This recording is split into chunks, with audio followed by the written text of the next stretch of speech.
अस्सलाम वालेकुम, कैसे हैं आप सब लोग।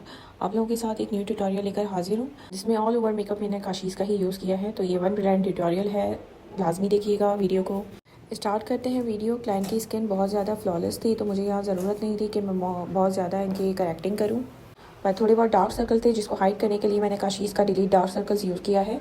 डिलीट डार्क सर्कल का मैंने यहाँ पर फ़ोन नंबर यूज़ किया है और इसको अप्लाई करके मैंने जस्ट फिंगर टैपिंग से ही इसको ऑल ओवर ब्लेंड करा है और स्किन के अंदर पेनिट्रेट होने के लिए छोड़ दिया है।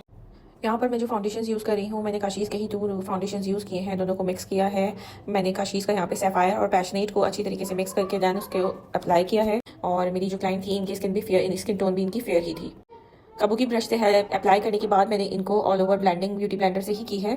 फाउंडेशन सेटिंग के बाद मैंने यहाँ पर लिक्विड ब्लशर यूज़ किया है। लिक्विड ब्लशर ब्यूटी ग्लेज्ड का है यहाँ पर जो मैं यूज़ कर रही हूँ, क्योंकि मुझे लिक्विड ब्लशर ये वाला बहुत पसंद है तो मैं मोस्टली इसी को ही यूज़ कर रही होती हूँ।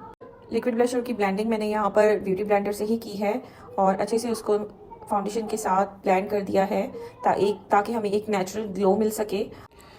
अब यहाँ पर मैंने बिना किसी पाउडर फिक्सिंग के डायरेक्टली इनको कंटूर शेड किया है। उसकी रीज़न इज़ डैट के कंटूर जो होता है वो ऑलरेडी पाउडर फॉर्म में मैं यहाँ यूज़ कर रही हूँ, तो पाउडर जो भी फॉर्म होता है उसका काम होता है कि फिक्सिंग करना, बेस की फिक्सिंग करना, तो मैंने डायरेक्टली यहाँ कंटूर से ही फिक्सिंग कर दी है। बेसिकली इस टेक्निक से ये होता है कि आपका जो कंटूर होता है वो थोड़ी देर बाद जब मेकअप स्किन के अंदर पेनिट्रेशन स्टार्ट करता है तो कंटूर और ब्लशर ये सब थोड़ा लाइट पड़ना शुरू हो जाता है। तो इस टेक्निक से आपका कंटूर और ब्लशर लाइट नहीं रहेगा, बिल्कुल फ्रेश ही रहता है। आफ्टर कंटूर मैंने यहाँ पर काशीज़ के से ही ब्लशर एंड हाइलाइटर पैलेट में से ब्लशर अप्लाई किया था एंड उसके ऊपर ही मैंने कंसीलर अप्लाई किया है विदाउट, मैंने याद रहे कि मैंने अभी तक कोई कॉम्पैक्ट पाउडर, कोई लूज़ पाउडर की फिक्सिंग नहीं की है। मैंने अंडर आई पर यहाँ पर काशीज़ का ही कंसीलर अप्लाई किया है। देन उसको मैंने फिंगर ब्लेंडिंग से स्किन के अंदर एब्जॉर्ब किया है, पेनिट्रेट किया है। उसके बाद मैंने उसको ब्यूटी ब्लेंडर से फिनिशिंग दे दी है।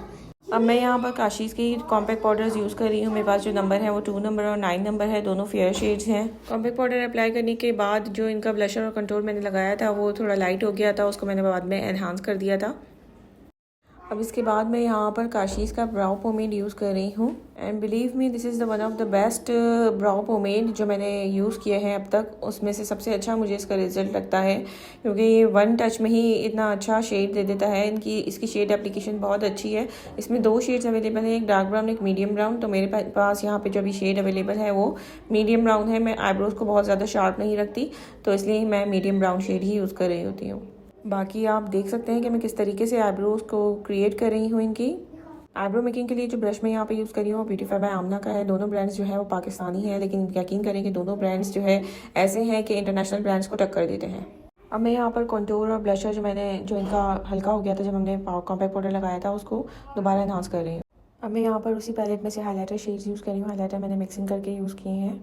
ये मेरी आदत है कि मैं 2-3 शेड्स को मिक्स करके हाईलाइटर एप्लीकेशन करती हूँ, उससे ज़रा ग्लो अच्छा आता है।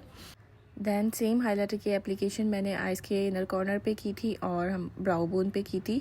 अब यहाँ पर मैंने आई मेकअप स्टार्ट कर दिया। आई मेकअप में मैंने एक डार्क पिंक सा शेड इनके ड्रेस के अकॉर्डिंग जो था वो शेड मैंने इनके आउटर कॉर्नर पे अप्लाई किया है। सारा शेड मैंने इनके आउटर कॉर्नर पे अप्लाई करके जस्ट उसकी फील मैं इनर कॉर्नर तक लेकर आई हूँ। दैन उसके बाद मैंने डार्क पिंक शेड लिया था, इनके सिर्फ कॉर्नर्स पे अप्लाई किया है जो हमारा सॉकेट एरिया होता है जस्ट उधर।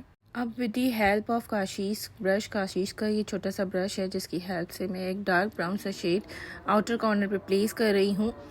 वॉइस ओवर में आप लोगों को डिस्टर्बिंग फील हो तो उसके लिए मैं आपसे माजरत चाहती हूँ। मेरी तबीयत सही नहीं है जिसकी वजह से मेरा गला ख़राब है, जिसकी वजह से शायद आप लोगों को थोड़ी सी दिक्कत हो। सो नाउ मैं यहाँ पे काशीज़ के ही highlighter and blush on palette में से एक हाईलाइटर मैंने लिया है, उसके साथ पिंक शेड की मिक्सिंग करते हुए मैंने यहाँ पर इनर कॉर्नर और सेंटर लिड को कवर किया है।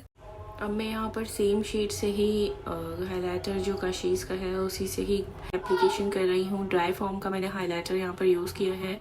दैन उसको मैंने एक फ्लफ़ी ब्रश से ब्लेंड कर दिया है ताकि कोई हार्श लाइन ना दिखे और एक प्रॉपर ब्लेंडेड लुक हमारे पास अचीव हो।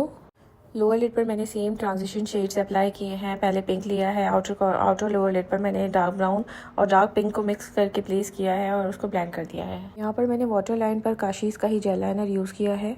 देन यहाँ पर मैंने ग्लू एप्लीकेशन करने के बाद काशीज़ का ही ग्लिटर यूज़ किया है जो कि 3D ग्लिटर्स के नाम से अवेलेबल है।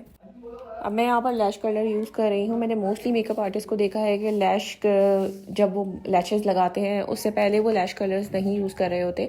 काफ़ी मेकअप आर्टिस्ट ऐसे हैं, लेकिन मैं यहाँ पर प्रॉपर लैश कलर यूज़ कर रही होती हूँ। उसकी एक रीज़न ये है कि जब आप उसके ऊपर लैश एप्लीकेशन करते हैं तो आपकी नेचुरली लैशेज़ और आपकी जो फेक लैशेज़ होती हैं, 3D लैशेज़ होती हैं, उसमें ज़्यादा डिफरेंस ना रहे, उसको पता ना चले कि आपने कुछ अलग से लगाया है। आप लोगों ने अक्सर नोट किया होगा, जो हमारी 3D और मिंक लैशेज़ होती हैं उसकी फॉर्मुलेशन ऐसी होती है कि वो थोड़ी कर्व्ड होती हैं। तो अगर हम अपनी नेचुरल लैशेज़ को कर्व लुक में नहीं देंगे और स्ट्रेट में ही उसको एप्लीकेशन लगा देंगे, तो आप चाहे कितनी ही मस्कारा फिक्सिंग कर लो, आपका जो नेचुरल लुक है वो नेचुरल पे ही रहेगा और वो अलग से फेक लैशेज़ आपकी दिखेंगी।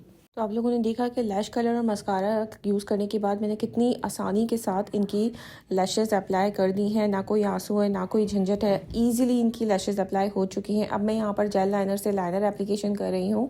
क्योंकि ये मायो लुक है तो मैंने यहाँ पर बहुत कोई टेक्निकल लाइनर यूज़ नहीं किया है। जस्ट ईज़िली मैंने यहाँ पर सिंपल विंग लाइनर की एप्लीकेशन की है। इसके बाद अब यहाँ पर मैं लिपस्टिक अप्लाई करके इनको फाइनल लुक दे रही हूँ। साथ ही आप लोगों से मेरी एक रिक्वेस्ट है कि बहुत मेहनत से मैं ये वीडियोस ट्यूटोरियल्स आप लोगों के लिए बनाती हूँ। अगर आप लोगों को मेरे ट्यूटोरियल्स, मेरी वीडियोस अच्छे लगते हैं तो मेरे प्लीज़ चैनल को सब्सक्राइब कर लीजिए। ये था मॉडल का फाइनल लुक। आई होप आप लोगों को पसंद आया होगा। वीडियो को लाइक ज़रूर कीजिएगा। मेरे न्यू देखने वालों से गुजारिश है कि चैनल को सब्सक्राइब कर लें ताकि मेरी आने वाली हर नोटिफिकेशंस आपको मिलती रहें। साथ ही आप लोगों की जो भी क्वेरीज हो आप लोग मुझसे कमेंट सेक्शन में पूछ सकते हैं, मैं ज़रूर रिप्लाई करने की कोशिश करूँगी। एंड इसके साथ ही थैंक यू फॉर वॉचिंग। अल्लाह हाफिज़।